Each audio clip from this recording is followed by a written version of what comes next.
I'm Chuck McConnell with Progressive Heating and Air Conditioning. Some of you may already know me, as I have been with Progressive for almost 2 decades now.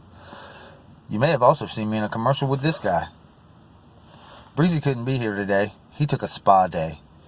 He needed his condensers cleaned and all of his components oiled. Just like every other air conditioner, Breezy needs maintenance too.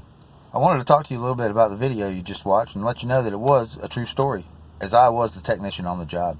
The video was kind of scary, but something else that frightened me even more than that was the fact that the homeowner did not have any sort of monitor to alert them that CO was present. In my next video, we'll talk about which monitor should you choose and why. Until then, stay warm and stay safe.